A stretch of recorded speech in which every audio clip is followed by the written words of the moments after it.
not almost. People hated Michael Jackson because he was around all the time. And I think there's an extra level on this one because people, a large number of people inherently hate musicals because they think they're corny.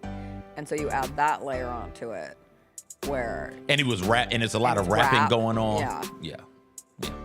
I was watching that yesterday, and at a certain point, I just was like, why the hell would Mike Pence even come see this? I don't understand what the logic or the thought process They want to see him cultured. For a moment, that was one of the hottest pieces of not just musical theater, but of pop culture. It is. What were we talking about where, it's Wicked, right? Like, this is very clearly about this thing that you represent. Mm-hmm. You represent the thing that they are talking about poorly, not talking about poorly, but criticizing. Critically, yeah. You represent that. Why would you come see this? And how in the hell can you twist it to make it seem like they're not being critical of you? That doesn't make sense. Mm-hmm. My mind just, for like 5 minutes, I sat there like, how in the hell? Why? Of course they made that damn speech before the play started. Of course they did. What was the song? A Little Party Never Killed Nobody from the Great Gatsby movie by Fergie, but it was specifically the festival remix. Oh. And that needs to be made clear because I looked and I have 3 different versions of that song. Oh, that's the one, Jessica. Come on, man. It's too easy to just get rid of it. Pick the worst one of the 3. You still got 2 I think more. it's the one I listened. It was 7 minutes long. 7 minutes? Yeah, I had to sit in the car. No, we don't make Once we got to the parking lot, I was already here. No. Whew. No need for that. I remember when that song came out, though, and I heard it in a Soul Cycle class before I saw it in the movie, and I was obsessed with it.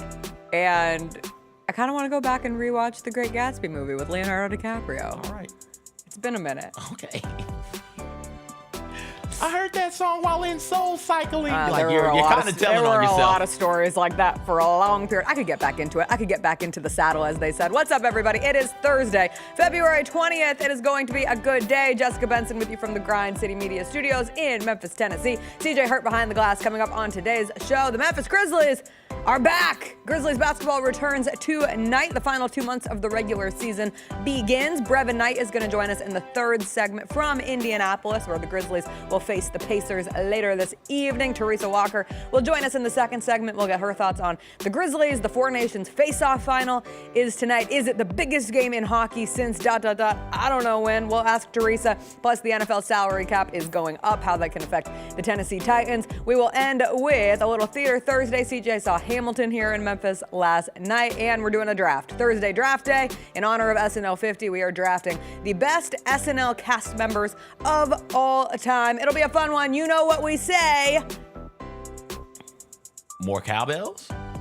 We need more cowbells. We need more cowbells.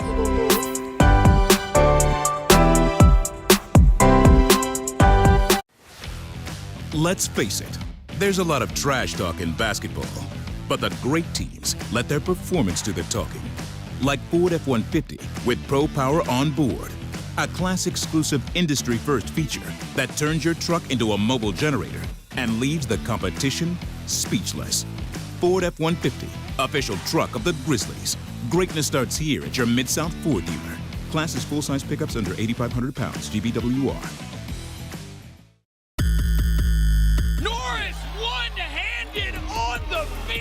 If you go to a hustle game, you're going to see a very fast-paced game. A lot of action, both offensively, defensively. Nice rejection right there. In a great environment at the Lander Center. You could bring family there, kids are running around. Down the lane and one for Zion Poland. And then you're going to see a lot of talented basketball players competing at a high level.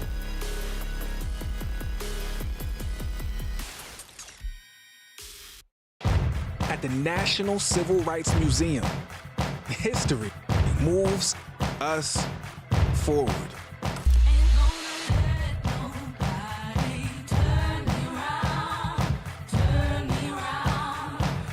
The question remains, how does history move you? Keep on talking.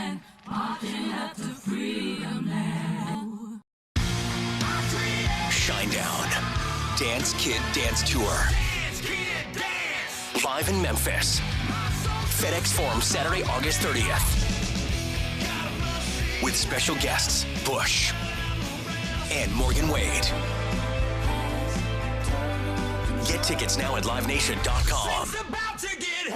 Shinedown, live in concert. For more, visit shinedown.com.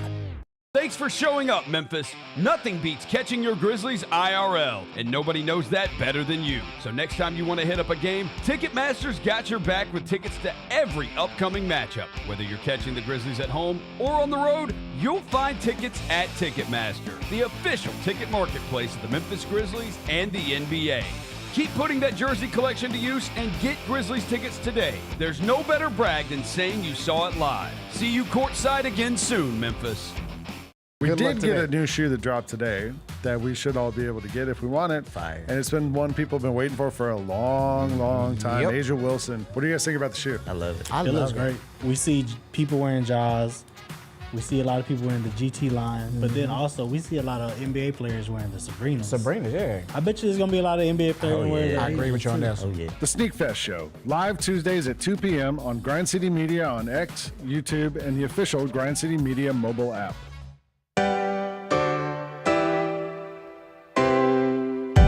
Feels great to feel the sunshine. Gotta own the day like it's all mine. Just got paid in his own time. Been working hard, I've been on the grind. I deserve this feeling, having my way. I've been on this healing. This is my day. The sun's out, let's have a little fun now. I wanna let it all out. That's what it's all about. Cause I deserve this feeling, having my way. I deserve this healing. This is my day. Grind City Media presents The Jessica Benson Show with CJ Hurt. Live from the Grind City Media Studios on YouTube at Grind City Media and the official Grind City Media app.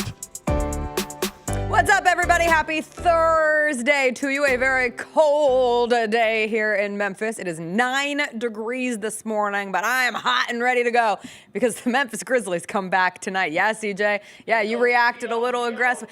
H-O-T-T-O-G-O. You can take me hard to go. Yeah, that one. Grizzlies Pacers. Ooh, nothing gets me more excited. No, I'm just legitimately excited that we get to talk about real basketball. Again, we don't have to talk about the trade deadline at this point. We don't have to talk about how bad All-Star Weekend is at this point, how hockey is getting better and more attention than the NBA at this point. We get to talk about actual basketball. I already saw the morning sports shows. Is Luka actually going to help the Lakers after all? They lost to the Hornets last night. We got one game last night in the NBA because it was postponed, or a makeup game, I should say, from when the LA fires affected a couple of the Lakers and Clippers games. So the Lakers and the Hornets played, and it was the Mark Williams revenge game, and the Hornets went out and beat the Lakers. Lakers had a chance at the end. Who took the final shot? Not Luka Doncic. It was LeBron James. And now the question will be, can the Lakers move up in the standings, or will losses to the Utah Jazz and the Charlotte Hornets ultimately doom them? I love that we are back in this space. It's so beautiful. Remember when those questions were asked about the Grizzlies the third week of the season after losing to, was it the Nets loss? Nets. Was it the Nets loss that broke everybody? It's like, oh, the season's over, start over. Oh, yeah. Like sometimes good teams lose to bad teams. It's NBA.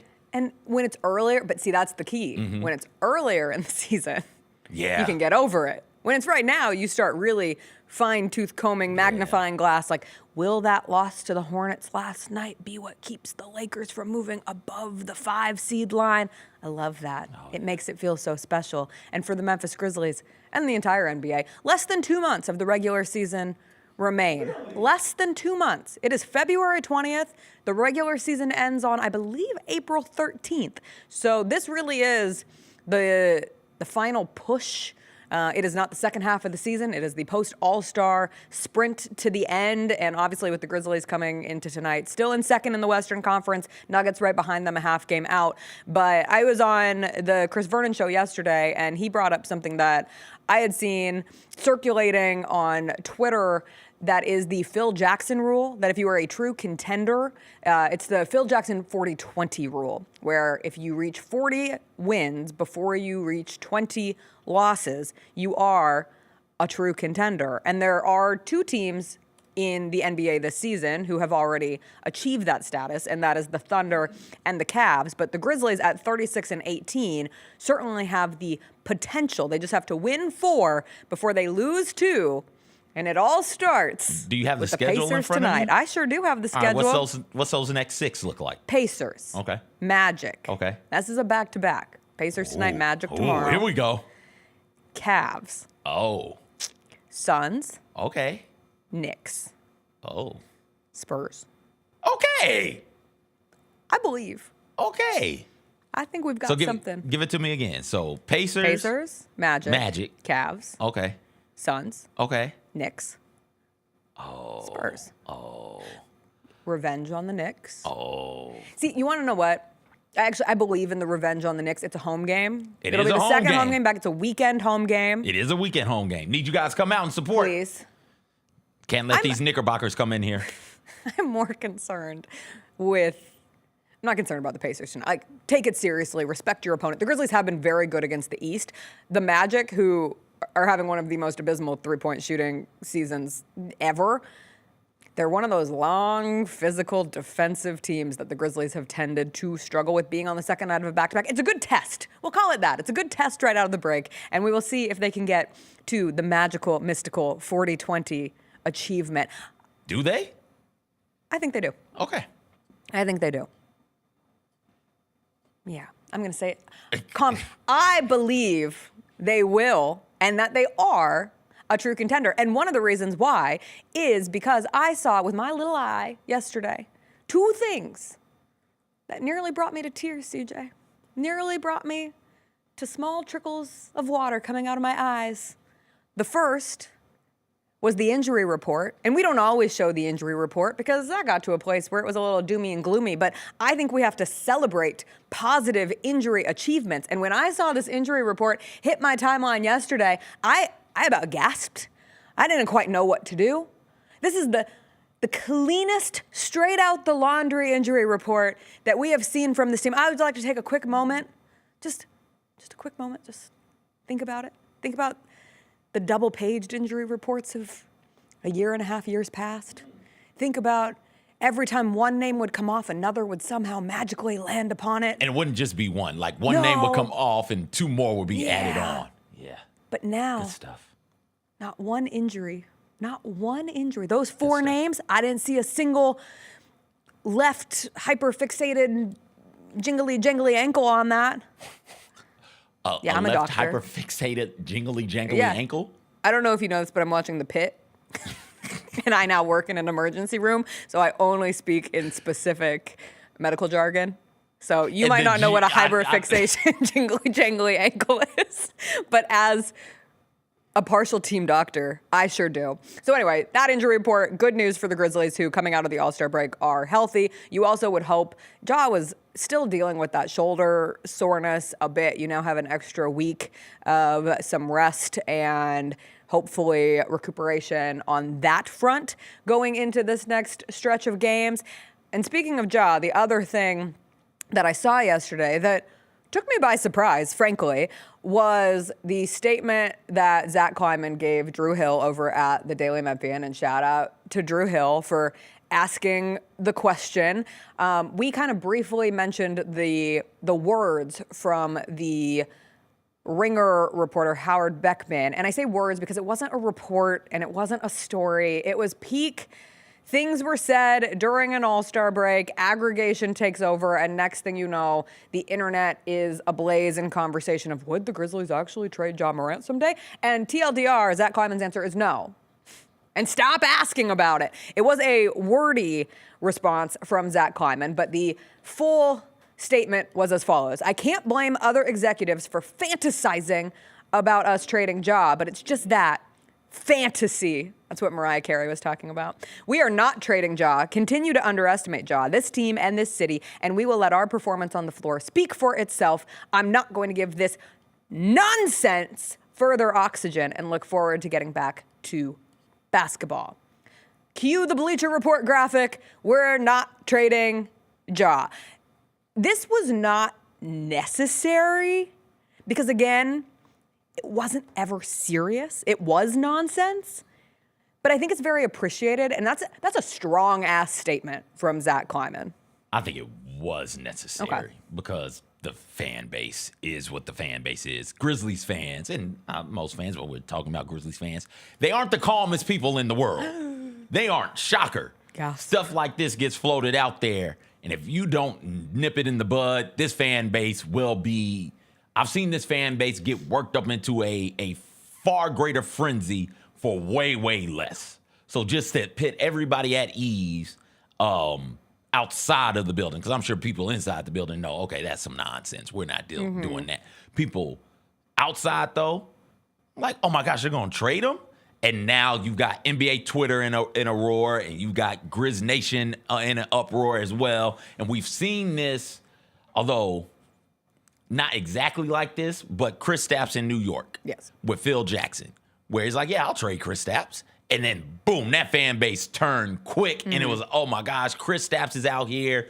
Like, am I really somebody that they want to keep around long term? It soured that relationship between Chris Stapps and that organization. And, boom, you look up and it's gone. And Kleiman doesn't really speak a whole lot. He saw it important, though, in this moment to speak up and say, no, we're not doing that. Keeping the relationship with Ja healthy and strong, and keeping Grizz Nation from falling completely apart.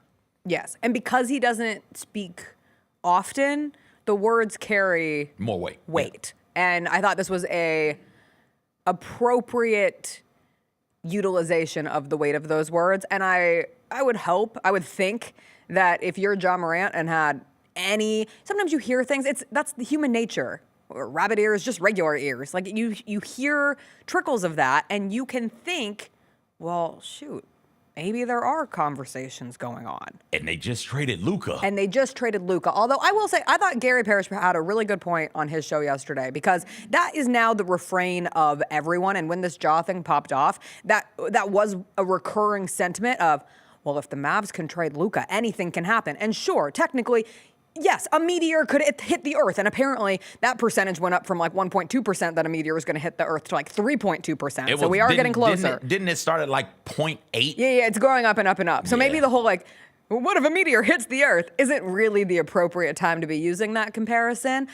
But what Gary brought up is it might actually make it less likely for another Luka meteor-like event to occur, because any front office saw the response and the fan response and what Dallas fans have shown, and just the general congregation of the NBA and the sports world of, wow, what morons the Dallas Mavericks were for trading Luka Doncic. And it's easy to sit here on the first day after the NBA comes back and Luka and the Lakers lost last night. But like, we're going to be talking about the Lakers throughout the rest of the stretch of the season, and we will see if Luka Doncic is the key that unlocks their ability to be an actual contender this coming year. But I did think, like, anyone who listens, you listen and you learn. We listen, we learn. We listen and we don't judge. But we did judge when it came to the Luka situation.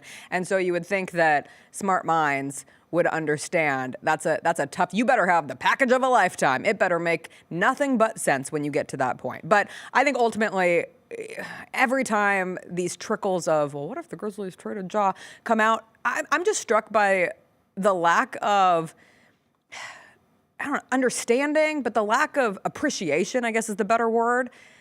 Do you know how rare it is for a team to luck in to getting a player like Ja Morant? Because that's what this is. It's lottery, it's luck, it's right place, right time. And for that player to fit so perfectly with the vibe of the city. Like, there can be conflicting personalities in cities. Like, I'm not saying that Nikola Jokic got Denver a championship, but I don't look at Jokic and think like, that man, he is Denver. Like, no, he's Serbia. But the Nuggets are lucky enough to have him. When I see Ja is Memphis. He's not from here, but he might as well be. There's such a connectivity between the two of them, vibe-wise, otherwise, just something that's intangible. And that's a really special thing. And it's also a really special thing to have one of the more valuable faces of the NBA right now. I won't call him the face of the NBA, but he's one of the faces, and he makes a lot of money in jersey sales and people who come from near and far. I have people who live close to me who come regularly from Kentucky. Why? To watch the Grizzlies? No, to watch Ja Morant play basketball. And there are a lot of people like that. So there's heavy value there. I was happy Zach Kleiman said it. It did breathe more oxygen, but now we can just close that box and move forward with the rest of the year. And that is a happy place to be. So as we move forward the rest of the year, what are you looking forward to with this team? And with Ja? Since we're talking about Ja right now, from Ja and from the team. Be the superstar that I just talked about. Okay. Continue to elevate his play. Because we can sit here and say, like, man, Jaren Jackson Jr. is playing at an all-NBA level, and it sure was great to see him operating and navigating All-Star Week as a true face of Memphis and of the Grizzlies. And yes, the team will ultimately rest on its 3 stars in Ja Morant, Jaren Jackson Jr., and Desmond Bane. How those big 3 play will indicate a lot of what this team is able to do. Like, this is Ja's show. And how he will run the offense, how he can continue to elevate back to that level. We've seen it in spurts this season, but the consistency where you are tuning in because you want to see what magic Ja Morant is going to whip together for this team any given night. And then the biggest question is, what does this rotation look like? And how quickly does it get whittled down? Does it get whittled down? Who is your top 7? Who is the odd man out? If you're going 10, there's still an odd man out there. Are you doing a matchup dependent? This matchup tonight against the Pacers, I think, will be interesting coming straight out of the gate. Like, what do you do with Zach Edey tonight? Is this a good matchup for Edey, or is this one where maybe he doesn't play as many minutes? And then what does that mean for the next game tomorrow night? Is Miles Turner going by dudes? Yeah. There was that preseason game. It was a preseason game. So Zach Edey, very tippity-toppity of his NBA career, but he really struggled with him. And then I don't think Edey played in the 2 teams' first game of the season, if I remember. That was a Brandon Clark game. So we'll see what that looks like. It starts tonight. Grizzlies, Pacers, and then Grizzlies Magic tomorrow. Hopefully we'll be doing Grizzlies highlights tomorrow morning. It has been a long time. We'll take a quick break. We'll get Teresa's take on the Memphis Grizzlies, on the Four Nations Faceoff happening later tonight. Some NFL news as well. Teresa Walker from the Associated Press on the other side.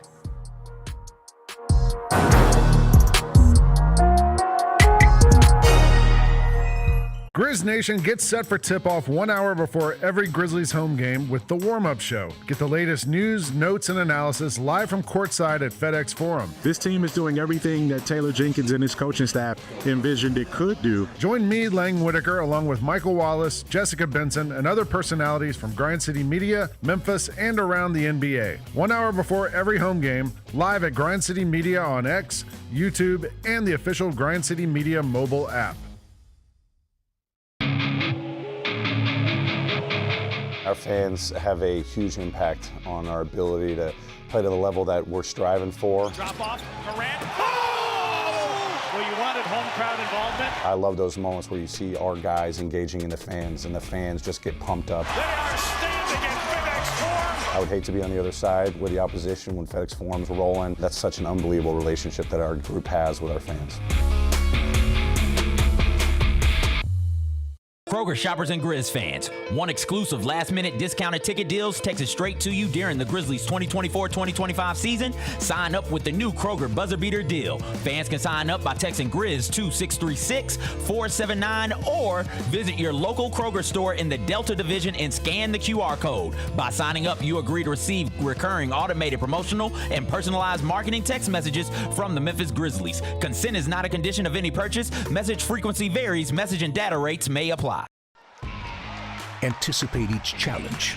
Make a quick response. Capitalize on every opportunity. And win. Greatness won't wait. It's true in basketball. It's true in banking. Grizzlies checking from Pinnacle. Play hard. Bank easy. Open a Grizzlies checking account with at least $100 and a recurring direct deposit by August 31st. And you could receive a $200 direct deposit bonus into your account. Details at grizzliesbanking.com. Member FDIC. It's your turn to drive into luxury at Southland Casino Hotel. Join us on Saturdays to win your share of up to $1 million in free play and prizes. And don't miss the chance to take home luxury itself during the grand finale drawings. Drive off in a 2025 Land Rover on February 1st or a 2025 Range Rover on March 1st. 2 vehicles, 2 finales, 1 million ways to enjoy luxury only at Southland Casino Hotel. Must be 21 or up. Play responsibly. For help quitting, call 800-522-4700.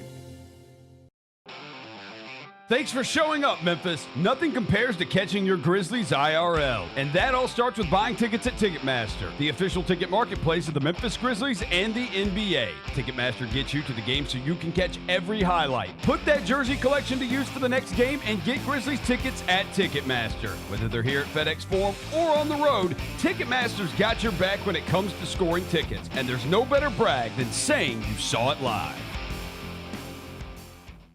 Are you aware of the story of Larry Brown and John Calipari coming to see you at an AAU tournament? I knew Coach Calipari was in the crowd. I had this incredible game. I had maybe 17 dunks in the first half or something. One of my guys was like, "Yeah, I think Coach Calipari was speaking with one of the NBA scouts, and they're saying, yeah, you're not going to go to college, bro. You're going straight to the league." I was like, "That's the plan, but if I don't, I'll definitely want to go to Memphis," and that's how I went down. The Gary Parrish Show, live on weekdays at 10 a.m. on YouTube at Grind City Media and the official Grind City Media app.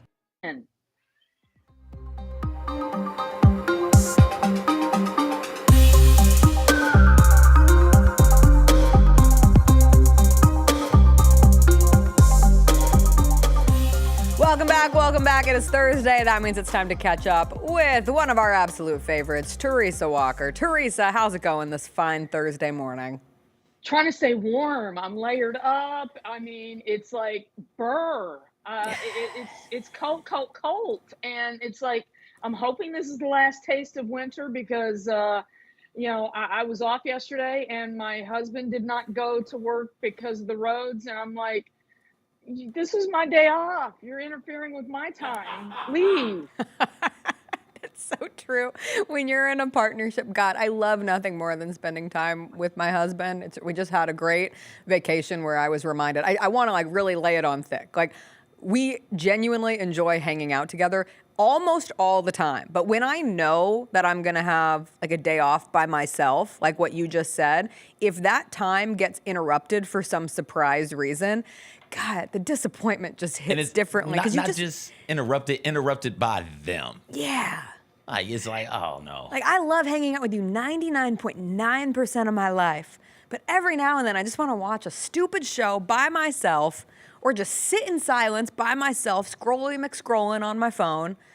It's, it is what it is. Yes, because he gets this a lot. I mean, he gets weekends off. Guess who works a lot of weekends? Me. Yes, I've got 2 basketball games this weekend. Ole Miss at Vandy and then South Carolina at Vandy women. We'll see if Michaela Barnes, the only freshman on the list for the award named for Dawn Staley, can stun Dawn Staley's Gamecocks on Sunday. I mean, that girl put on a show last weekend, 55 points. And so it's like, but he was in my space. He was in my space. She's really good, Teresa. You've had to cover more Vanderbilt basketball. You've had to cover more Vanderbilt sports this year than you anticipated, I would guess. Yes, and I did have somebody say, you should do a story on how Vanderbilt athletics is back. And I'm like, I'm going to hold up on that because I've covered Vanderbilt since 1992-93. I'll know when they're back. My first season, Vanderbilt basketball men won the SEC regular season title. The women went to their one and only Final Four, and they were packing Memorial Gym with fans wearing black and gold. Now, when they upset Tennessee and Kentucky in span of 7-8 days in January, it was sold out, first sellouts in years. But guess what? Half of the gym were the other team's fans.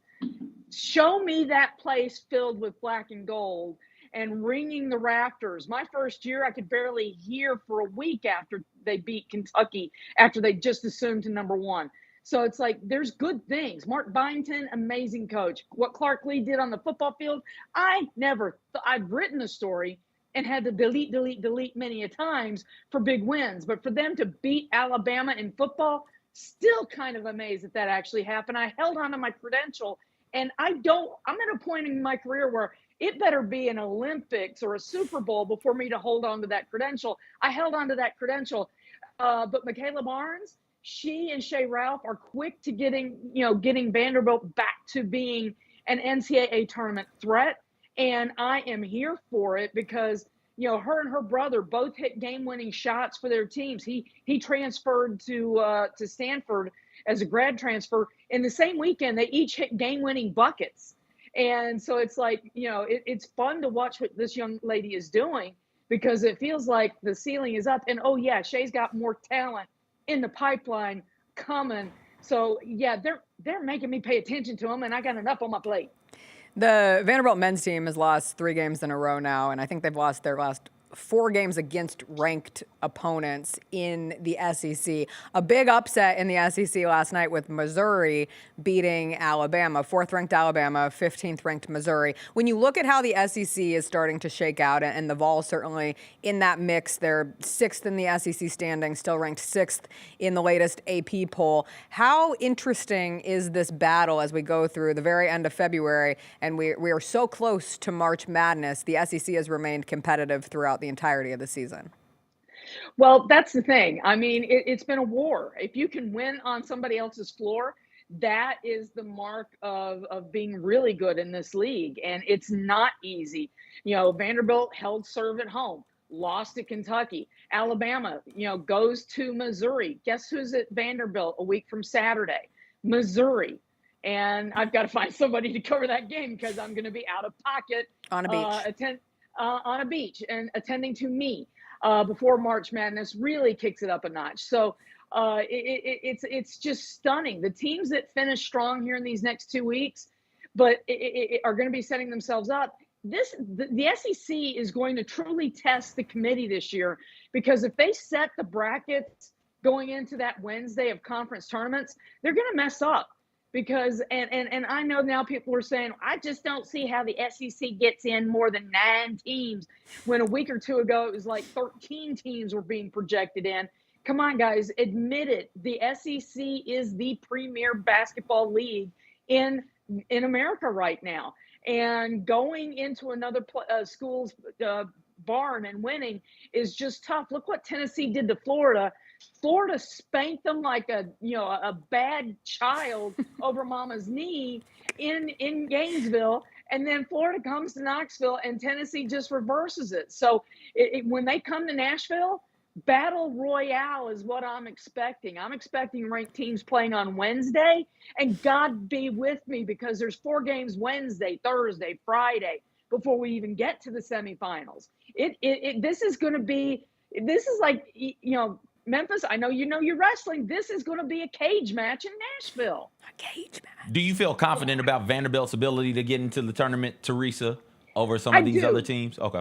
I do because, I mean, again, they did beat Tennessee and Kentucky. They have got Ole Miss is coming in on Saturday, another opportunity for a win.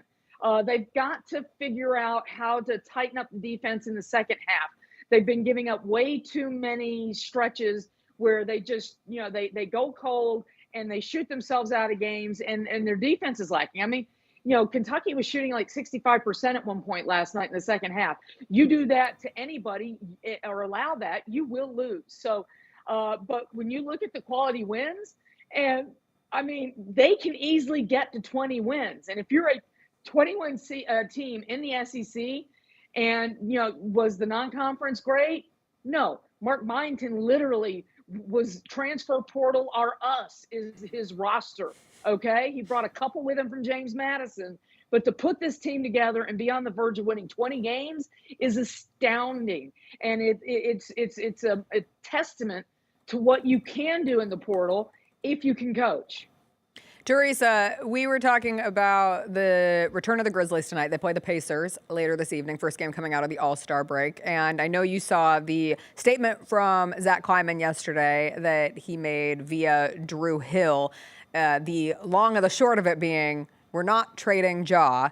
What did you make of Zach Kleiman's words? And from someone that we don't hear from all too often, the importance of those words coming at this particular time. Well, it was interesting because we're past the trade deadline. The only thing that matters is gearing up for the postseason, trying to figure out your seating, working through the rotation, and honing up for the postseason. This team has been a number 2 seed twice and not gotten out of the second round. So what is on the plate for the Grizzlies? To me, it was Zach trying to put out a fire, because this wasn't coming from Memphis people. This was coming from national people who like to troll. Guys, little known secret, they'll throw stuff out there for clicks. I know, crazy, right? Ja is a guy that, would be a popular name for a lot of teams. And in a world where we saw Dallas, and they've got lots of back reasons, they're trying to get permission to build a casino with a new arena, all this stuff in Dallas. And if not, they may try to move the team to Vegas because Mark Cuban is now just a minority owner. The Adelson family is the majority owner these days. So there's a reason they did what they did with Luka. Memphis has no reason to get rid of Ja Morant. He is a big key piece of their team. And to me, this was Zach Kleiman just saying, putting a bucket of water, not letting an ember become anything, making as you pointed out, he rarely ever does do this kind of thing. So to me, this was like, shush, no, not going to happen. Don't make me address this again. We have things to do, and that's go try to win a title, because this team, with what they've gone through, remember when they played against the Warriors in that second round and the Dubs were all like, you got to have battle scars. This roster has scars now. They've got them from 2 straight early playoff ousters. They've got them from this last season. My God, the pain. I mean, it was a Bataan death march in basketball terms this last season with injuries. And now it's simply they're, knock on wood, healthy, and they've got the stretch run to figure out how to be themselves, the best version of themselves, and how to attack and prepare for the postseason and see how far can they go into June. That's what's on the table for this team. Yeah, I love the thought that it was a whole bucket of water. It wasn't a little garden hose. It was just a bucket of water on a potential fire. Doge might have fired Smokey the Bear, and he can no longer help us prevent forest fires. But by God, we know how to put out a... Really? Everything's gone. Not Smokey. I don't know the direct status of Smokey, but man, the park rangers are in mourning, okay? We'll figure out the status of Smokey. He may be, but if you're trying to make a reservation for a park campsite this summer, good luck. Godspeed. Good luck. Yeah. Teresa, the NFL announced that it was increasing its salary cap. Is this a good thing, a bad thing, or a doesn't matter thing for the Tennessee Titans? Well, it's a good thing. I mean, depending on what you look at, they're either 10th or 11th in cap space. It gives them some more room. The problem is it gives everybody else a little bit more room. Kansas City Chiefs, have not tagged Trey Smith, the right guard that I think would fit really nicely into this offensive line. The right side, which needs a drastic makeover, so that they can focus on trying to get a right tackle in the draft. So they get more room. Does that give them more ammunition? They also have some other things and what do they do at quarterback? Does that, they've said they're going to bring in competition. Well, before you can have the Cam Shador debate for number 1, and I'm sorry, I got to give a quick aside. I love all these draft experts saying, well, if I'm the Titans, the best option is trading back or fall in love with a quarterback. Gee, isn't that the case every year with whoever holds the number 1 pick? And we call them draft experts. Sorry, I couldn't help myself. But it does give them ammunition to decide which veteran quarterback to try to go get. The problem is it also gives Minnesota more money if they choose to keep Sam Darnold. What do the Rams do with Matthew Stafford? Kirk Cousins is an anchor around Atlanta's neck. But unless the Titans can get the Atlanta Falcons to do what Miami did and take a huge chunk of that salary and rework that contract so that I'm not paying anything close to what he's due, that's where that cap room can come in and help the Titans most. And we will see if that happens. But that's a fun thing. The week of the SEC tournament is also NFL free agency. And that's when my hair, I'm going to have to dye it because the end of the week, I'm going to be stone cold white, baby.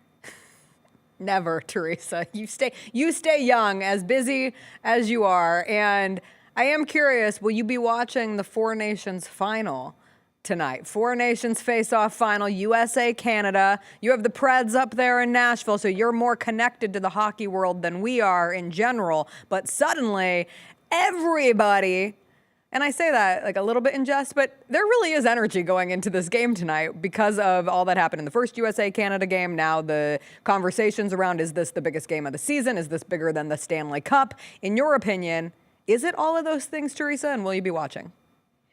It is fun because remember, the pros have not been in the last two Olympics because of where they were played in the world.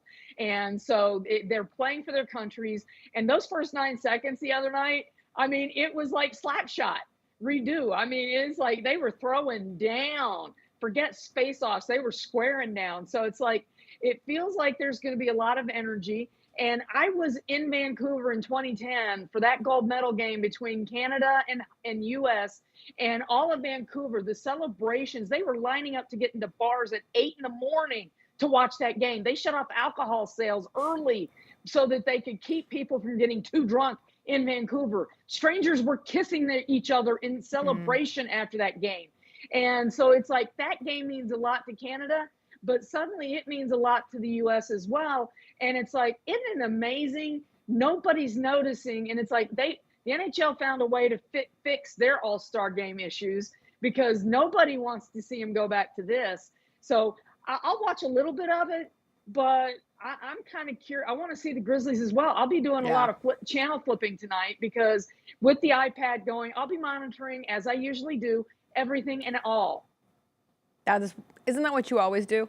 Yes, I am the eye in the sky for the state of Tennessee. All right, before we let you go, we're going to be drafting greatest SNL cast members of all time later today. Do you have, off the top of your head, first that comes to mind, your favorite SNL cast member ever? Kate McKinnon. All right, good answer. Can't argue with that. She gave us a reminder Sunday night with her Rudy Giuliani. I mean, I'm sorry. I'm throwing away my shot. She's so funny. Teresa, thanks for joining us as always. Consensual hard hands. Enjoy your trip far, far away, and we'll catch up with you when you get back. That was Teresa Walker. You can read her latest at the Associated Press. We are going to take a quick break. Before we do, a quick shout out to the Memphis women's basketball team who got a win last night over UAB-hated Blazers in this territory, 80-71. The final, they had a 30-point run in the second and third quarter and got a big conference play win. When we come back, Brevin Knight is going to join us. He's in Indianapolis with the Memphis Grizzlies, who will play the Pacers tonight. We'll catch up with BK on everything and anything when we come back.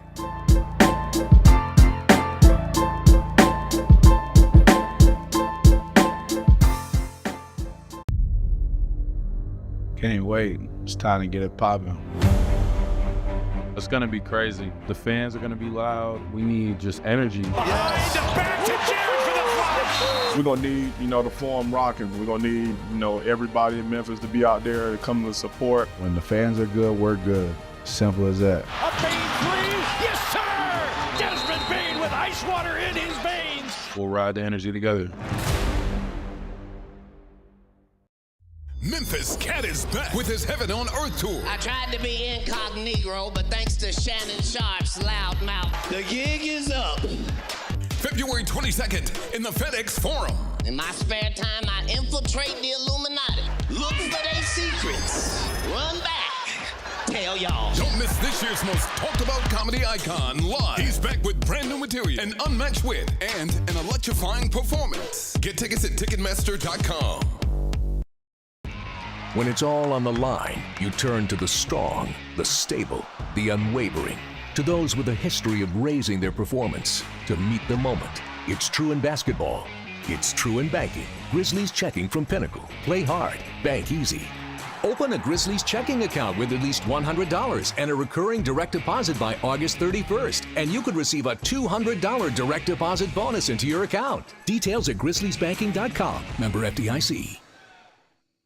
Sonic Radio. Welcome back to Sonic RNDIO. That spells radio with me, the CIO. This just in, the new Sonic $1.99 menu lets you build a crave-worthy meal for just $1.99 an item, whether that's a creamy shake, crispy tots, or a quarter-pound double cheeseburger. This just out. Ostriches. They're mean, not very cute, and in my opinion, way too big for a bird. Don't miss the Sonic Fun 99 menu. 5 items, always $1.99. Live free, eat Sonic. Tax not included. See menu for details. Grizzlies fans, dunks, dimes, and no looks are great on TV, but nothing compares to catching them IRL. And that starts with buying tickets at Ticketmaster, the official ticket marketplace of the Memphis Grizzlies and the NBA. Ticketmaster gets you to the game so you can catch every highlight in person. From seeing your favorite Grizzly stars up close to hearing the squeak of the sneakers on the hardwood. Put that jersey collection to use and get tickets at Ticketmaster. There's no better brag than saying you saw it live. See you courtside, Memphis. They say main event Jey Uso was going to open the show. So they said they're starting to hear rumbles around the plaza level of Jey Uso. They're getting the crowd together to build up the main event Jey Uso entrance. Hey, See, I can do it. Hey, 15,000 people together, yeeting in unison, 5-star. They are yeeting together. Tune in to Grind City Wrestling weekly on the Grind City Media app and on the Grind City Media YouTube channel. We touched on this earlier, the panel here, about what really has been the mainstay of the Grizzlies, and that's Jaren Jackson Jr. Trip has just been awesome. He's posting guys up. He's stronger than he's ever been. He's physical, and he's scoring all type of ways. Hey, Grizzlies fans, be sure to tune in to Grizzbeat, where the panel and I break down all things Grizzlies and take a look at the rest of the NBA as well. The show is live every Wednesday, 2 p.m. on YouTube at Grind City Media and the official Grind City Media app.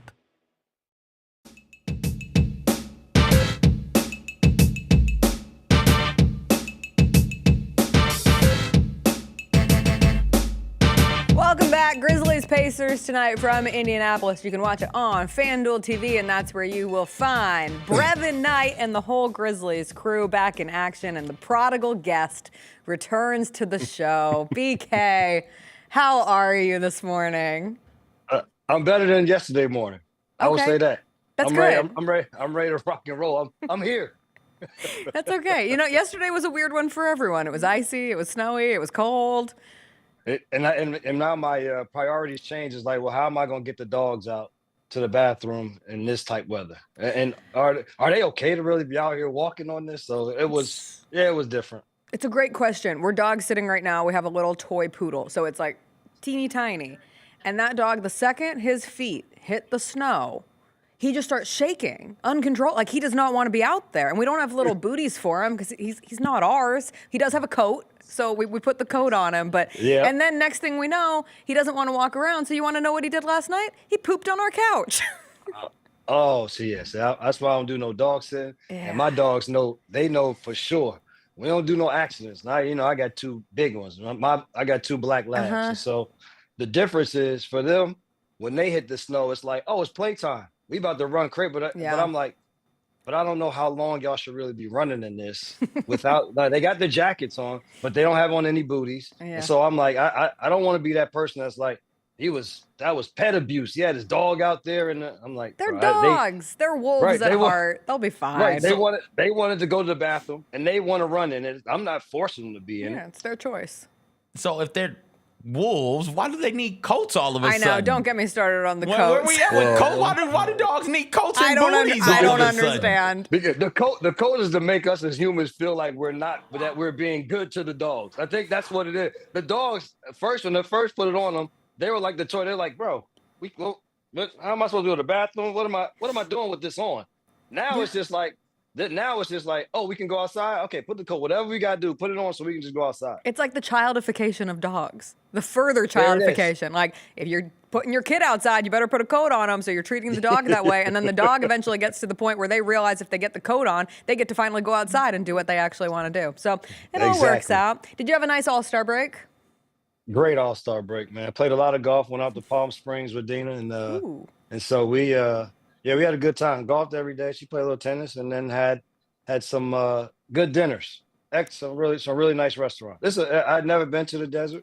I'd never been there before, but it will become a regular stop for me with the amount of golf courses there are. That is so funny. My dad and his wife just spent 2 weeks in Palm Springs doing the same thing, playing a lot of golf and eating good food. And they loved it so much, they already booked their house to return next year. What is it about it that makes it such a great place to be this time of year? Well, number one, the weather was fantastic. Like the first day it rained, it was like they say it only rains 10 days there. So we had one of those days was at the beginning, but that was fine. And you just say from the temperatures were from 70 to 77 every day. But then it gets a little chilly at night, which was nice. And it's the people were very nice. The food was exceptional. I almost say it's like the Brady Bunch. You remember how California looked at that point in time? It literally looks like it's a throwback in time. And when I say the amount of golf courses, it is literally every block is another country club. And so I was just, I got to play there. Oh, what is that place? I'm coming. Did you ever do like a 2-course in one day? How many rounds did you play total, do you think? I played 4 straight days. Okay. I didn't want to spend the whole day. I did have to That's nice remember that she was there, so I didn't want to. It wasn't just all about me. You had other obligations. Well, I'm glad that you had fun, and now we get to come back and get back into it. And I'm glad you were marked safe from having to watch the NBA All-Star Game and then talk about the NBA All-Star Game like the rest of us have been forced to do for the last couple of days. But I will ask you just what it was like seeing Jaren Jackson Jr. represent the Grizzlies at All-Star Weekend. I thought he was exceptional. Every interview he did, I was like, this guy gets it. Even playing defense, got to see a couple blocks from Jaren in the game itself. But just, I thought it was the ultimate representation of what we have seen this year in Memphis in the continued maturation of Jaren, and then it suddenly was on the national stage at All-Star. Yeah, I thought he was good. I thought watching Zach and being able to watch them play was absolutely fantastic, and watching all the young guys get after it, and so that was enjoyable to see the youngsters get out there and play. And then it was I thought Jaren, as you just said, from A to Z, did exactly what you would expect from him. And it was like, to me, it's like we get so many people that say, oh, he was a great representation of the city, of the team, of how you want NBA players. Like, yeah, but that's been Jaren all the time. Like that we've only known. Now we get to see him where he's still also more in the joking around mode. And so when he's in that mode, then it's entirely fun. But then we got to see him in business mode. That's what I call what Jaren was in business mode. And that is the way that you have to conduct yourself in our game, because it is what it is. And he knew exactly what and who he was representing. And then he goes out in the game and, like you say, has the blocks. We see the interior scores that he had. He picks up full court. He got no help defense from his team. Well, that's the reason why the full court defense didn't work. So I'm not going to blame him for that. At least you gave the effort in an all-star game. Exactly, to get out there and do it. And in a way that I always say, you can make it look like the problems with what happened was that the all-star games were just so crappy that they had to come up with something creative in some way to make it work. And so it was just nice to see him on that stage, be able to get all of the accolades and the flowers that he deserved. And then he also gave a little fashion show for the weekend. And so it was just the icing on the cake was we got to see business, happy, all the time Jaren. And so it was, for me, it was definitely exciting. Are you going to start wearing shirts, jackets, coats with double hands? I'll never wear what Jaren wears. Okay, that's good. That's just accept it. No, it's not. I couldn't pull it off. I think it takes a special eye to be able to know what you're gonna wear. I'm gonna just stay in my lane. Stay. Get as many sweatsuits as I can find. I'll wear my suits on TV, but I'm a sweats guy away from TV, and so I just appreciate. I'll leave it at that. I appreciate the style of which Jaren can bring to the table. I know. I dream of a day that he can go to the Met Gala, because as someone who loves fashion, pop culture, Met Gala is one of those events of the season. And I think LeBron James is one of the chairs this year, but it's May 5th. So it's like you want him to be able to go to the Met Gala but you'd much prefer Jaren and the Grizzlies to still be playing basketball at that point in the season. So I'll take that instead, especially this year. And as we saw, business Jaren, the Grizzlies will now be in business mode as they try to hang on to the 2 seed, solidify what they're going to be this season. You guys traveled to Indianapolis yesterday. I know coming off of an All-Star break, people get their time. Jaren was at work. Edie and Jalen Wells did all their work in All-Star Weekend as well out in San Francisco. But for a lot of players, had the opportunity to get a little R&R before coming back into the home stretch. Just what was the vibe like as everyone got back together and as they start getting ready for it beginning tonight in Indianapolis? I think the anticipation of what this sprint will be like, and because we haven't been in a position. Last year we saw what it was, and this season it's almost back to those 2 seasons before, which they were the number 2 seed in the Western Conference. But they also, I think, at this point understand that being a number 2 seed is a lot different than being a team that is chasing, that is back in the 6 and 7 seed. And I think they will be able to deal with being a higher seeded team in the Western Conference now better than they could have in the last couple of seasons. And so I think that for them is very intriguing to see, number one, how they will react to it. And there's no better way to get started in terms of at least being a collective than starting on the road. There isn't everybody's at home doing your own individual things that you have to do for your family and others, and then come to the gym. Yeah. You're all together. We're all together. You practice. You come back to the hotel. You do things that are in a group scenario, and so I think that just helps them move forward. And you're playing against some teams that you have an edge to be able to beat. But those teams can also beat you. Mm-hmm. And so I think this also works on the mindset of what they'll have to have as they finish this sprint run to the end of the season. Yeah, and 3 games in coming off the break, you get to face the Cavs, number 1 team in the Eastern Conference, one of the top 2 teams in the NBA this season. And so you get these kind of instant measuring sticks, which when you look at the Grizzlies' first pre-All-Star portion of the season, if there's one theme that needs to be improved upon, it's being able to beat the good teams, right? Like they have shown up, they've taken care of business against teams that they are expected to beat 9 out of 10 times, but some of those more difficult opponents have been thorns in their side. What do you see as the biggest key to continuing to seeing growth and perhaps getting over that hump as we enter the stretch? Number 1 for me is the turnovers. They had to do a better job in the turnover differential. And I'd say if you have 14 to 16 turnovers a game, you would like to only allow 14 to 16 points off of those turnovers. If you get up to 17, I think those are manageable with how well they turn teams over and gain extra possessions, but also the way that they offensively rebound to be able to gain those possessions. So if they can take care of the ball better, I think the other thing that they're going to have to get ready for is something that we finally saw in the last 2 games going into the break was Jaren in double teams. The entire year, he has been allowed to pretty much play one-on-one basketball. We played Phoenix and the Clippers. They saw a steady diet of double teams against Jaren. And so how do they react in terms of the positioning of where the outlets will be for him? And for him, it is now making the correct pass from those double teams. And then if they can not allow that to slow them down, then I think that allows Jaren to continue to work. And then at the end of the day, it's how many games are you going to get your proposed starting lineup to play together going down the stretch? And then what are your rotations going to look like? Because I think at some point in time, you would like to fall into some type of rhythm. Yes, there's still going to be the outliers of injuries. There are going to be those things that happen, but you would still like to have some semblance of what you would like to look like on a daily basis as you go into what you want to be a deep playoff run. So, there's probably a list of other things, but I think at this juncture, those are some of probably the more major things in my mind that if they can get accomplished, then at least it keeps them, I like to say, just stay in that top 4 of the Western Conference. I think that keeps them there, but it just sets the table for what their run can look like in the playoffs.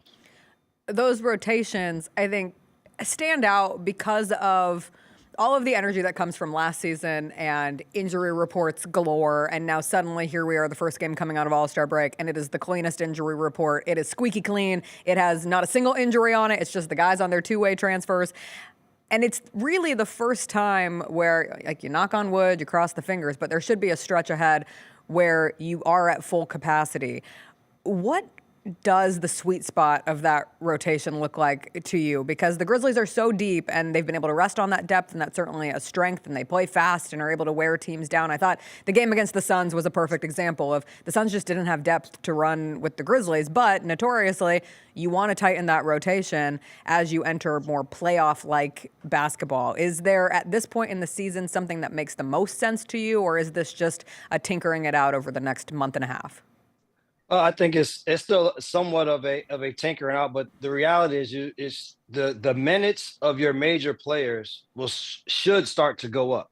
So that means that it's going to minimize the playing time of others, and that also means that some people may not play in games. And so we've always said the positive was that you got all of these options to go to. Well, that's also could be a negative in that somebody is going to have to be left out, and guys are going to have to be professional about what that situation seems like. And so it is, I think you want, I think the thing is you still want to reward guys for what they've done.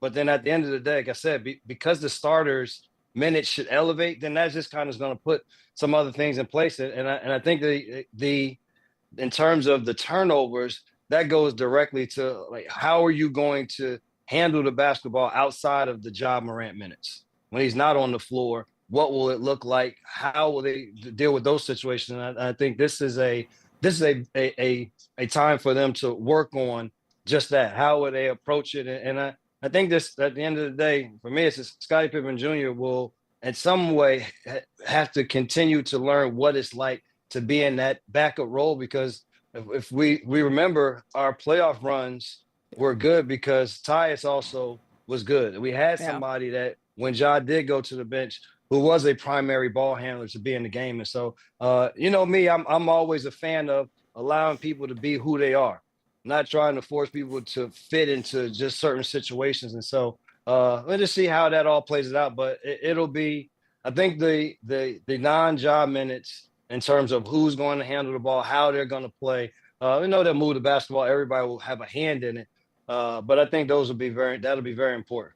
The anticipation of the Ja minutes are something that is exciting, and hopefully an extra week of rest, get that shoulder all straightened up, and the team, really the ceiling raises with how great Jaren has been tremendous. The importance of Desmond Bane will be there. That big three is such a critical part of the Grizzlies' success. But Ja Morant is that star, and we did see pretty emphatic words from Zach Kleiman yesterday that they're not trading Ja, so we can just take the air out of that conversation. But when you saw that response, what did that mean to you sitting here at this point in the season and where we're at with the Ja Morant experience in Memphis?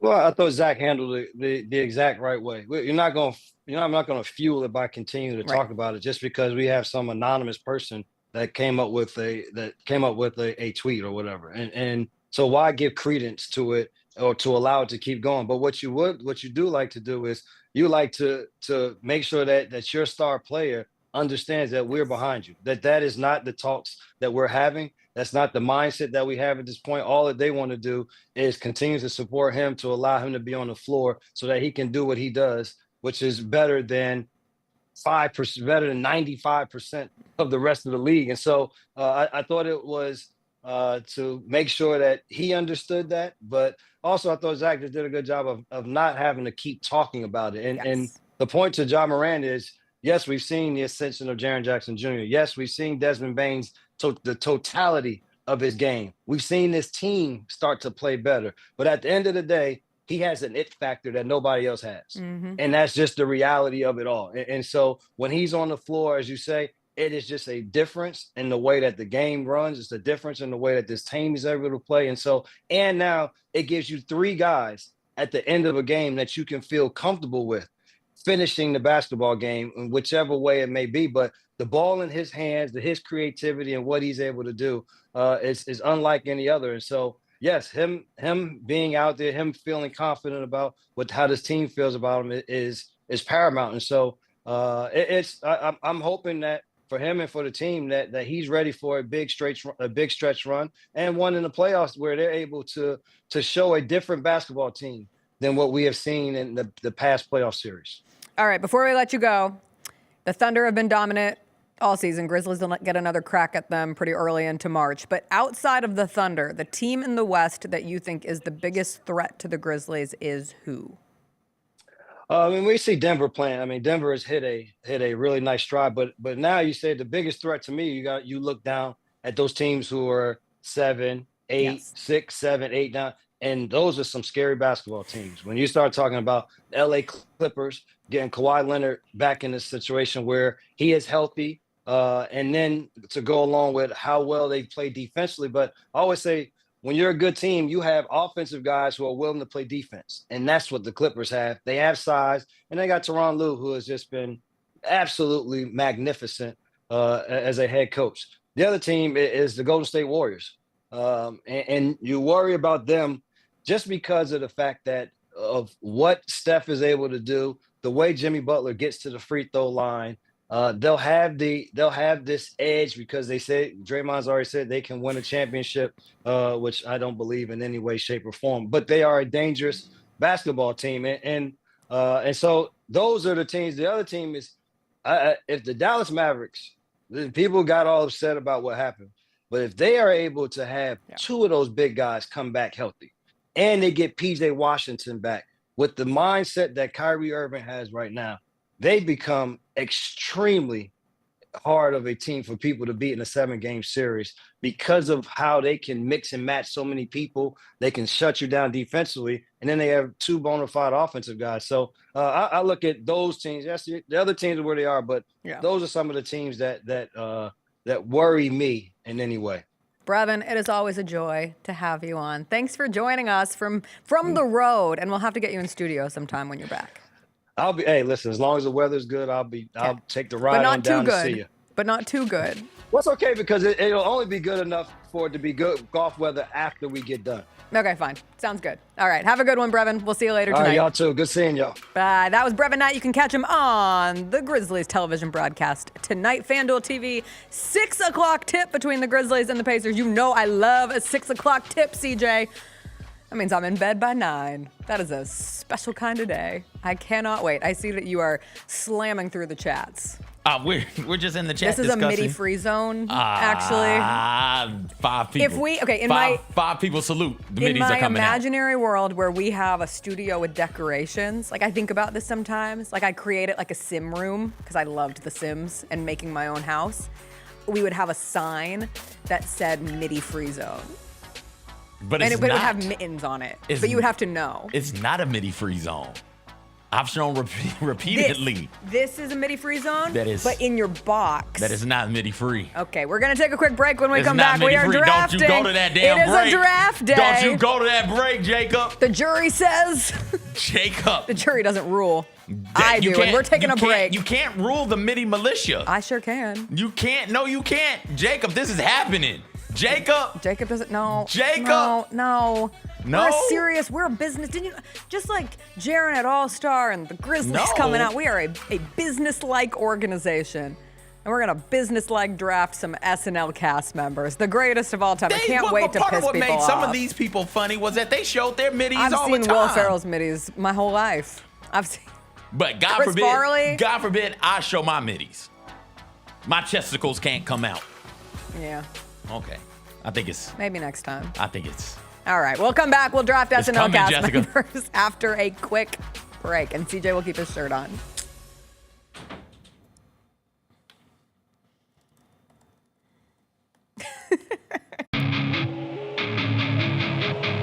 Our fans have a huge impact on our ability to play to the level that we're striving for. Drop off, Morant. Well, you wanted home crowd involvement. I love those moments where you see our guys engaging in the fans and the fans just get pumped up. They are standing in FedEx Forum. I would hate to be on the other side with the opposition when FedEx Forum's rolling. That's such an unbelievable relationship that our group has with our fans. Kroger shoppers and Grizz fans, want exclusive last-minute discounted ticket deals texted straight to you during the Grizzlies 2024-2025 season? Sign up with the new Kroger Buzzer Beater deal. Fans can sign up by texting Grizz to 636-479 or visit your local Kroger store in the Delta Division and scan the QR code. By signing up, you agree to receive recurring automated promotional and personalized marketing text messages from the Memphis Grizzlies. Consent is not a condition of any purchase. Message frequency varies. Message and data rates may apply. A night of comedy with Sebastian Maniscalco and Jim Gaffigan. Now, is this a family? Is this your mother? Where is she? Is she in the crowd? You don't know where your mom is. The mom's up there. What kind of family is this? I'm sorry. Sebastian Maniscalco and Jim Gaffigan. I went ziplining for the last time. What is wrong with us? Would you pay $200 to feel like you're about to die 6 times? Live in Memphis, FedEx Forum, Friday, February 21st. Get tickets now at livenation.com. Thanks for showing up, Memphis. Nothing beats catching your Grizzlies IRL, and nobody knows that better than you. So next time you want to hit up a game, Ticketmaster's got your back with tickets to every upcoming matchup. Whether you're catching the Grizzlies at home or on the road, you'll find tickets at Ticketmaster, the official ticket marketplace of the Memphis Grizzlies and the NBA. Keep putting that jersey collection to use and get Grizzlies tickets today. There's no better brag than saying you saw it live. See you courtside again soon, Memphis. 45-minute video on Tony Allen on YouTube. I just saw it yesterday. He managed to dominate the NBA for 14 years, despite missing one of basketball's most important skills. But here's the crazy thing. Why does that hurt your feelings? It didn't hurt my feelings. It's positive. He at least should have more of my highlights. The Chris Vernon Show, live on weekdays at noon on YouTube at Grind City Media and the official Grind City Media app. What teams do you think, other than Chiefs and Eagles, are going to be teams to reckon with next season? I think the Ravens, the 49ers, the Bills, the Lions. I think the Falcons are going to be good next year. Well, y'all had like 4 straight losing record seasons. So. Yeah, the question is, can you just get 2 guys on defense? They scored 38 against the friggin' Panthers and lost the last week of the season. You got to get some stops. The Odds Couple, live at 2 p.m. on YouTube at Grind City Media and the official Grind City Media app.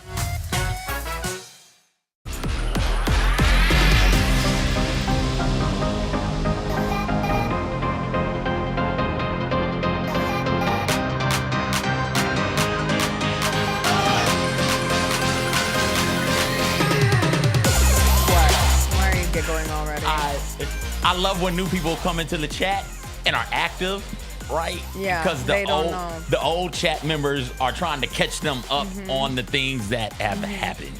But it's impossible. No, you just have to feel it. You just you hold just on have tight. To ride the wave. Hold on tight. It's funny. I started listening to a pop culture podcast probably about a year ago at this point called Who Weekly, and they have so many inside jokes. And at first, it was really daunting because I didn't understand the inside jokes. But once you get them, you're on the inside. And then I was listening to it with Chris in the car. This is why it's fresh on the brain. And I was like, you don't understand. You don't understand. You don't get this. Let me explain the lore on this. You don't understand this piece of it. So don't worry. Someday you'll get the MIDI militia.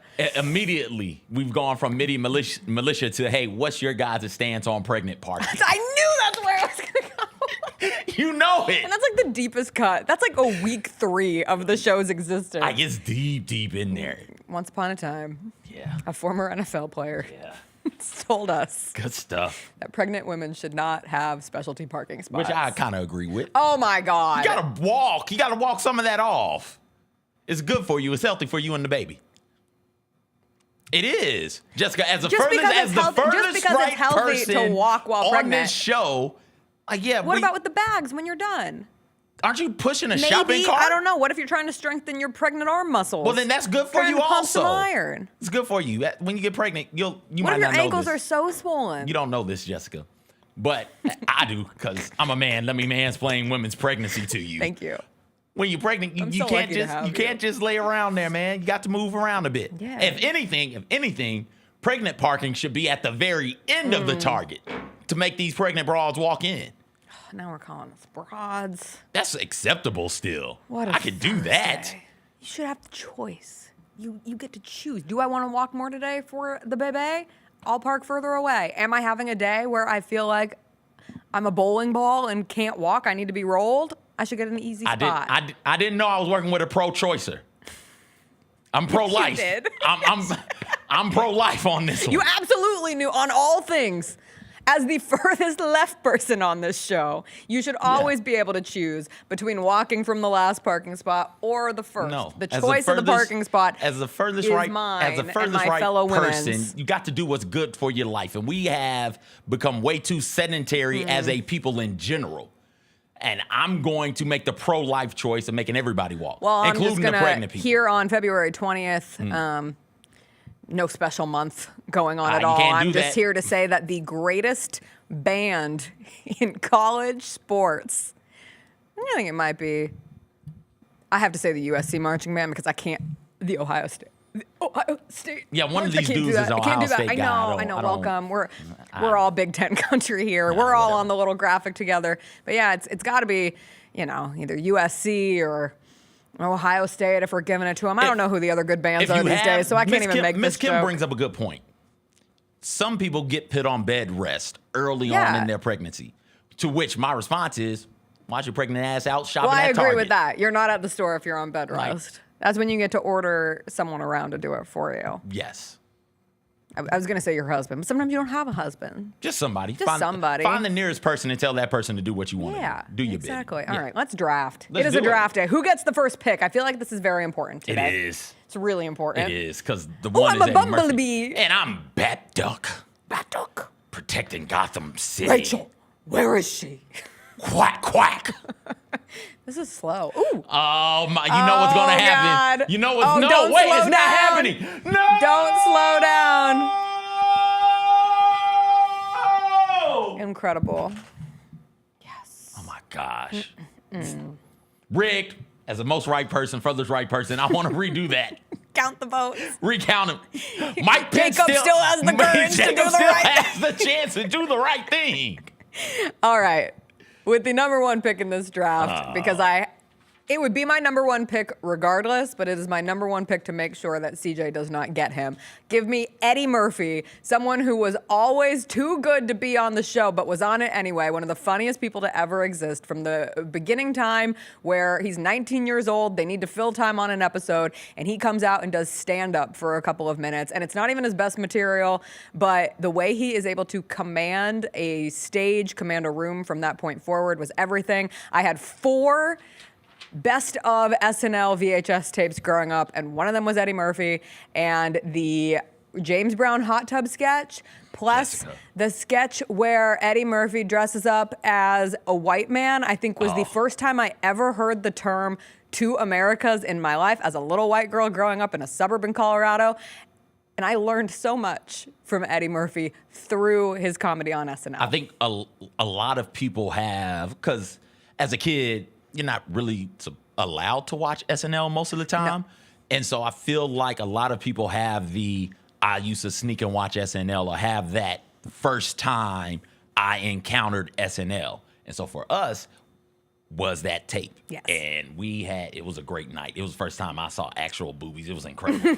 we were at the skating rink, a fight popped off, and they just popped on out. I'm like 11 years old. It was good stuff. And so after that, we're high off of the fight at the skating rink. It was the first time we hung out at the skating rink, and our parents weren't there. So like we were big kids. Mm-hmm. And so we got a ride home, and my friend's mom wasn't home. She had a night job. And so we were all hanging out. He's like, hey, my mom's got this tape.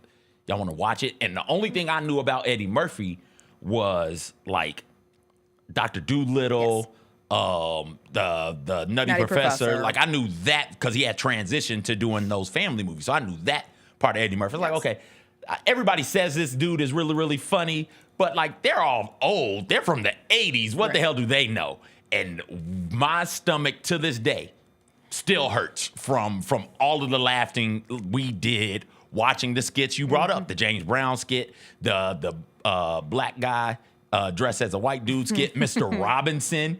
When I first saw Mr. Robinson, I had tears in my eye, and Gumby and Buckwheat. Like, it was incredible. I was like, holy hell, Eddie Murphy is really, really funny. I hate that you got him. But Eddie Murphy, I think it's clear, 1-1, saved SNL. Saved SNL and when stayed Lauren on left. it. Yeah.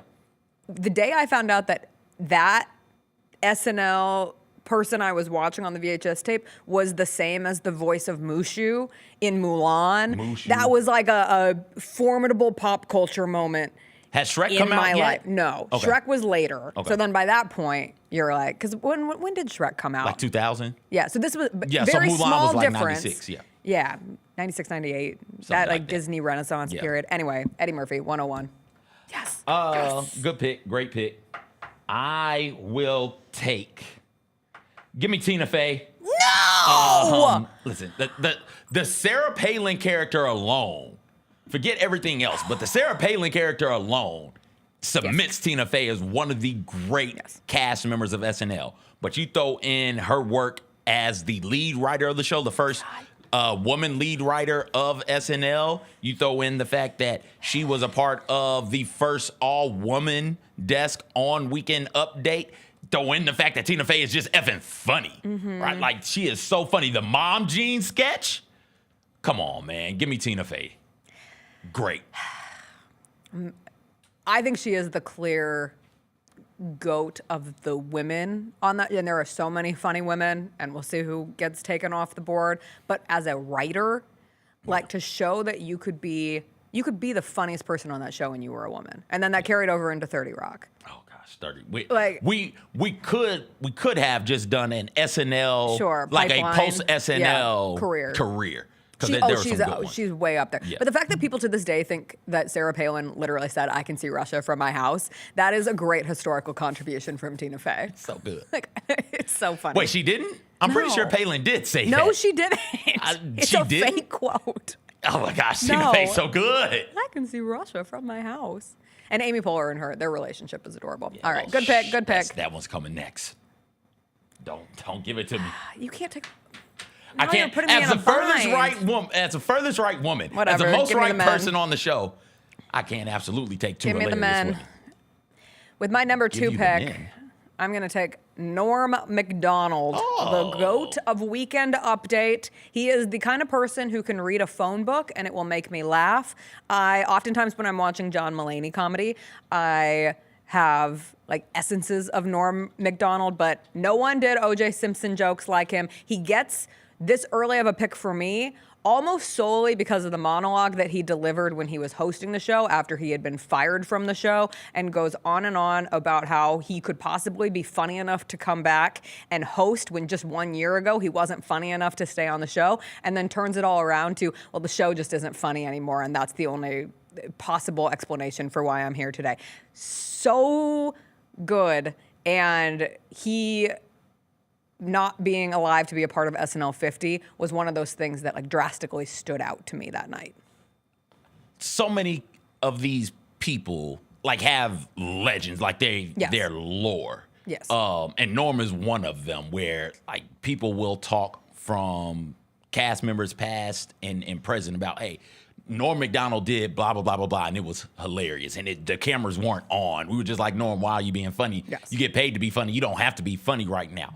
I don't think he was fired. This might be the lore. It is part of the lore. It's Norm. was he fired or did he leave just, because one of his favorite writers was fired? And they say he just no call, no show. Yes. For weeks. Mm-hmm.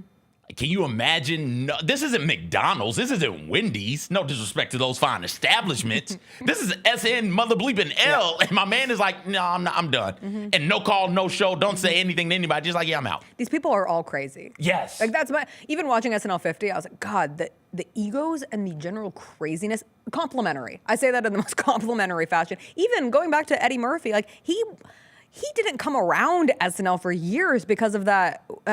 Who was it? Was it Dana Carvey who made the joke? I can't remember, but it Whatever. was a joke. He got mad at someone, and then he was like, okay, Evan, I'm not coming around these parts for a superior period of time. Anyway, two funny people. Norm Macdonald, hysterical. Give me... Don't do it. Don't do it? Like, you left it to me. I have to have a good list. What's Tina Fey without Amy Poehler? Fine. Give me Amy Poehler. Go for it. Give me Amy Poehler. Another really, really funny cast member on there. She was great on Weekend Update. She was great in several sketches. She's one of the moms in the Mom Jean sketch, right? Mm-hmm. Like, she had so many great sketches on that show. I'll take Amy Poehler. Hot take, Amy Poehler is not in my top 5 funny women off of SNL. Really? And that's no disrespect to Amy Poehler. It's a lot of funny. It's just a respect it's to just the a others. lot of funny. people. Okay, great. My next pick, thank God. As I mentioned at the top, I had 4 SNL VHS tapes. My second most played. No, actually, this is probably my first most played overall. Give me Chris Farley. Okay. I went back and rewatched one of my favorite Chris Farley sketches that I don't think I've watched since childhood. It did not age well.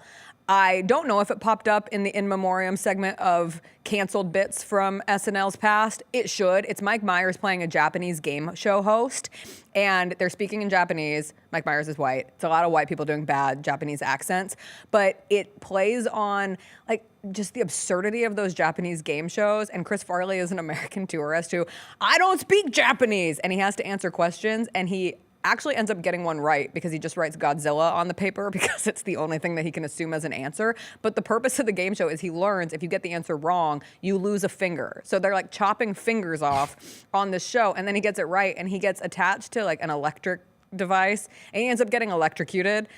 I don't know why.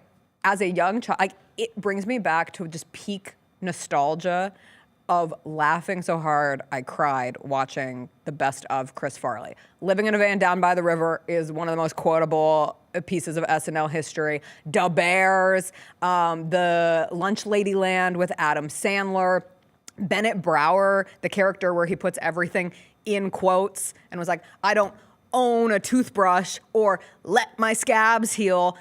Just a lot of things that I would pick up on and do a la Chris Farley for like the entirety of my childhood. And again, something where I was not watching SNL. I was too young. So this was someone who, by the time I was conscious of him, was gone, and yet had such an impact on my life. He's so funny. Impact on your life and on that show. Yes. Right? Because I feel like at least once a season we get something. It's like, okay, like that's very clearly something that is inspired by Farley, whether it is by the show design or because his comedic timing and genius had something to do with being a source of inspiration for this particular cast member.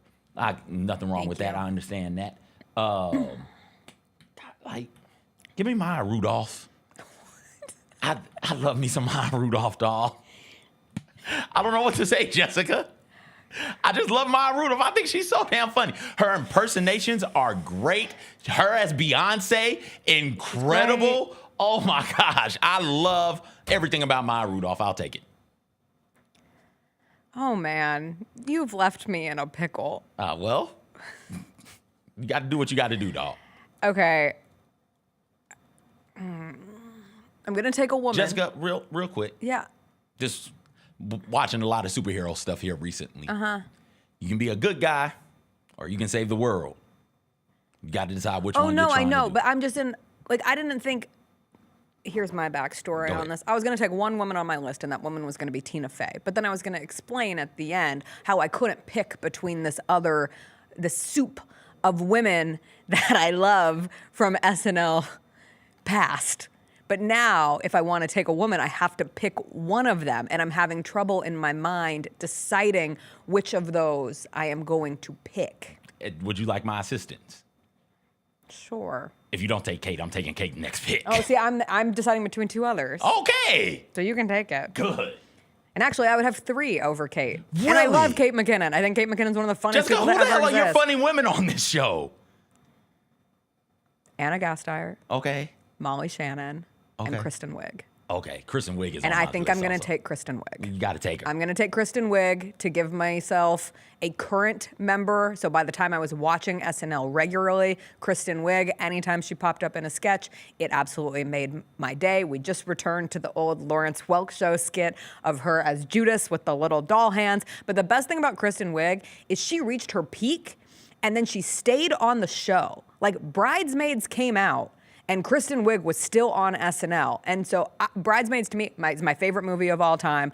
Kristen Wiig and Maya Rudolph are both tremendous in that. But it represents like my generation of funny women in comedy. And I just think Kristen Wiig is chef's kiss. But I will counter that with Molly Shannon is the best female physical comedian that we have ever had. Like, in terms of women who are willing to put their bodies on the line for comedy, that's Molly Shannon, superstar. Hot take, don't particularly care for the physical comedy. Yeah, that's not my favorite thing in the world, but I appreciate it. There are people who do that, I think Farley is another example of that. What's my man's name with all the movies with all his friends in it? 50 First Dates. Adam Sandler. Sandler does that well also. It's like, okay, I can only see you trip and fall through a table so many times before I'm like, all right, I'm kind of out on this. Go ahead and give me Kate McKinnon, though. Okay. Let's go. Kate McKinnon. Teresa brought her up and discussing Rudy Giuliani. Did we forget that the Elizabeth Warren? Elizabeth Warren and Sessions? That's a Ginsburg. Oh, come on. She was the best Ruth Bader Ginsburg. Yes. Incredible. She was also Hillary. And she was Hillary. Great in persons. And then one of the sketches that live on in infamy, we saw the SNL 50, the alien sketch where she talks about getting abducted. Also, I like the one where she sells cats. Yes. And it was always the celebrity guest would sell cats with her, and they were like lesbian lovers selling cats. I like people who can make you break, because that's the funny stuff. Yes. Right, when people start breaking. Maya Rudolph was good at that, and Kate McKinnon also good at that. So those are some of my things. Speaking of people who make you break, there's like a breaking history that I think of with my final pick. My final pick is Will Ferrell. Okay. My 4th VHS ownership. There were so many of those. There were 4. You remember the commercials? Yes. And I loved all of them. I became like a child who was obsessed with SNL because of Best of Eddie Murphy, Best of Chris Farley, Best of Molly Shannon, and Best of Will Ferrell. Those were my 4.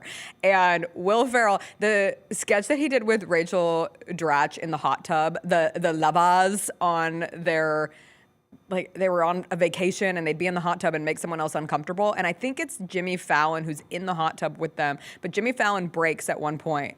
And it came out later. It was because Will Ferrell was like tickling him with his feet. Oh, come on, man. And I'm like, Will Ferrell's already so funny. But I literally say hot tub the way that he says it from this point forward.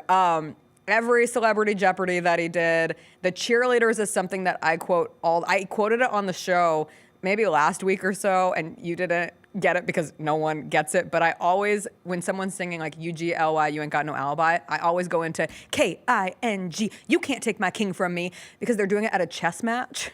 And so you can't take my king from me. And it gives me a lot. Him and Anna Gasteyer doing the Culps music worship teacher group. They just came back for the music portion of the SNL 50 reunion and did Doechii and also did Not Like Us. And I used to find that clip is going around. It's funny because watching it today, it's only funny to me for nostalgia's sake. Like, I waited to show it to Chris, and he was like, that wasn't that funny. And I was like, no, you don't understand. This was my personality for a period of time. Will Ferrell sketches on SNL, and that specific bit with Anna Gasteyer, like, I was doing it all the time. So his Harry Carey impersonation, the Harry Carey one is great. So Harry Carey might be my favorite SNL thing that Ferrell did. No, the dysfunctional family dinner. Do you remember where it's him, and I think it's Anna Gasteyer again, and their daughter, and maybe Amy Poehler plays their daughter, but it's like the tension of a family who hates each other eating dinner, and you just hear the clanging of the silverware on the plates, and at one point he yells like, I drive a Dodge Stratus! No, I don't. You should go back and watch I'll go find. Honestly, not my cup of tea. It's okay. I enjoy. He's not everyone's. I enjoy Ferrell way more post SNL than I did, and that's definitely an indictment on me, not on him. Let me be clear about that. 1, 2. Maybe I was just too young to get some of the things that he was doing, but hey, my last pick, Jessica. Gosh, what am I gonna do here? Are you gonna pick a man? Do I go Leslie Jones here? Come on, you have to have Sarah a Sherman? DEI pick for your team. I have to do what? A DEI pick. You need a white dude. I have to have a white dude? I mean, okay. I guess you're anti-DEI, so. As the furthest right person on the show. Makes sense. You don't have to do anything. I'll tell you what. Off the strength of the In the Box, the trilogy, Mother Lover. Wow. And what was the other one? Golden Rule. Okay. And the other shorts that he did. I just had sex. Was that on SNL? Or was that just a part of the Lonely Island lore tape? Because I had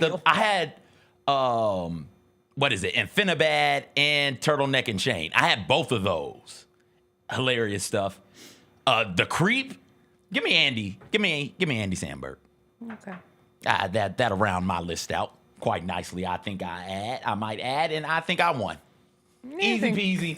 I won. I'm not even going to read the comments in the chat. I've never felt more confident about my list. About whether or not I won, because I won. I had all these that I thought I would have to dive into. The only one you got me on was the women, and I was forced to pick one. I also think a very underrated woman on SNL's history is Cecily Strong. I had her on my short list. Barely missed. Like, she doesn't have any, I'm not going to say, I don't know. For whatever reason, she doesn't transcend in the way that some have. But, like, if she was in a sketch, it was good. And she was good. And she was, like, the star, even if she wasn't the star. I remember the one that stands out to me right after the abortion stuff popped off. She hopped on Weekend Update, dressed as a clown, and was just messing with Colin. Yes. And shared some really powerful messages about, like, what that means for somebody like her. And I thought that was good. And again, she's a scene sketch stealer. I can't think of a sketch that lasts, like a recurring sketch that she had. But to your point, if she was in a sketch, you perked up because you knew it was going to be funny and she was going to be great in it. Other shortlisters, Bill Hader. He's just one of my favorite people of all time. Keenan for Thompson. me. 22 seasons. It's pretty impressive. Dana Carvey, church lady. Bowen Yang.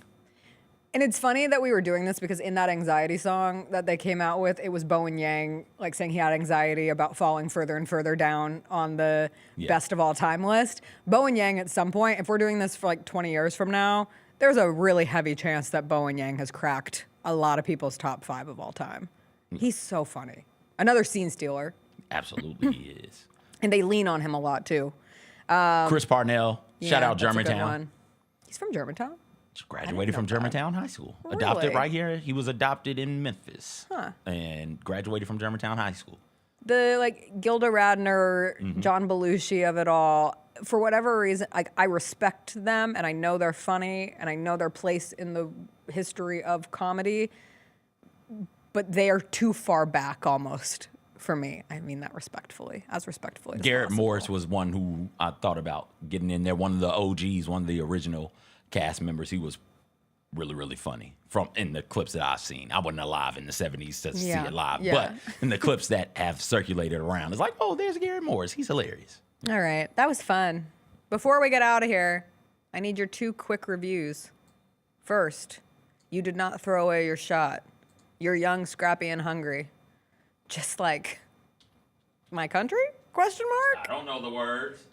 That's the words. I'm not sure if we can call ourselves young, scrappy, and hungry anymore. It doesn't feel right for current times. But for Alexander Hamilton's times, you saw Hamilton last night. I saw at the Hamilton Orpheum. last night at the Orpheum.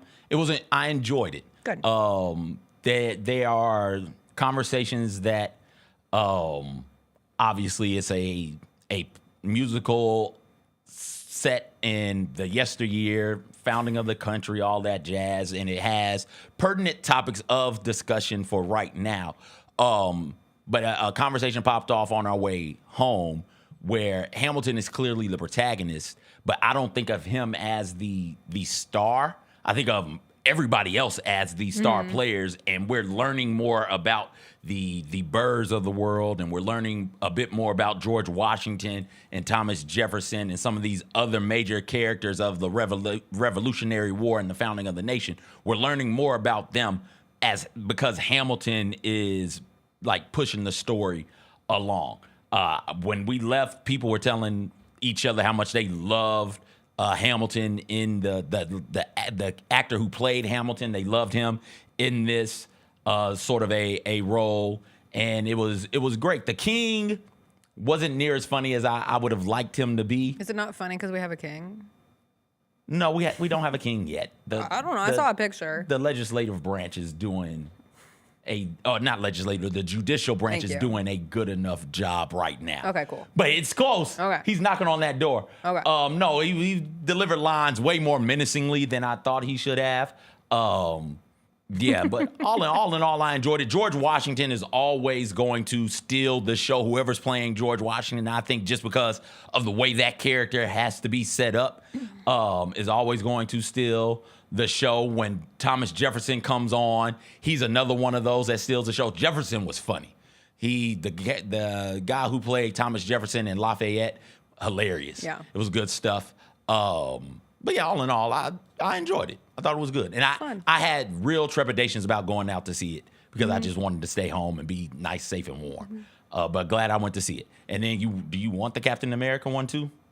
Is it worth going to see in theaters, or should I wait until it's at home? For you, wait till you see it at home. If you're into this, go see it in theaters. Some of the fight scenes look incredible and on the big screen in the theater. The sound also is really, really dope in the theater as well. And it's a good story. Marvel needed something to just stabilize it for right now. Didn't need to be phenomenal, didn't need to be great or transcendent. This movie isn't any of those things, but it's a good, solid movie that says, all right, bow, we're still here. Now let's start going towards the inevitable fight, which it seems like is going to be the multiverse, heroes from the multiverse fighting one another in some sort of capacity or something like that. I thought it was great. I think Anthony Mackie is tremendous. His relationship and the banter between Captain America, Sam right now, and the new Falcon, superb. I wish they hadn't have shown Red Hulk in the trailer, because I think that moment would have really shaken theaters to their core, moviegoers to their core, and been one of those things like, oh my gosh, can you believe Marvel did it again? But it's interesting because the old Captain America, Steve Rogers, is legit super. He took a super serum. He's super strong, super fast. He's a superhero. Okay. Sam is just a hero. There's nothing super about him. You take the wings away, you take the shield away. Like, what is he other than just a man out here doing his best? And there are really poignant conversations to that point, to where, hey, I'm not super, I'm just a man. But you give people something to aspire to be. I can't aspire to be Captain America because I'm not going to take a super serum. I can aspire to be a good man like you, Sam, and that's why you're so important in this role. Overall, out of 10, I'd give it a solid 7.5. Wow. It was good. All right, good stuff. We have to go. It's a Grizzlies game day. Grizzlies Pacers tonight. We'll be back tomorrow morning to discuss, wrap up the week. It'll be a Friday. Yay! We'll see y'all then. Bye. What a pitiful ass yay for Friday. Yay!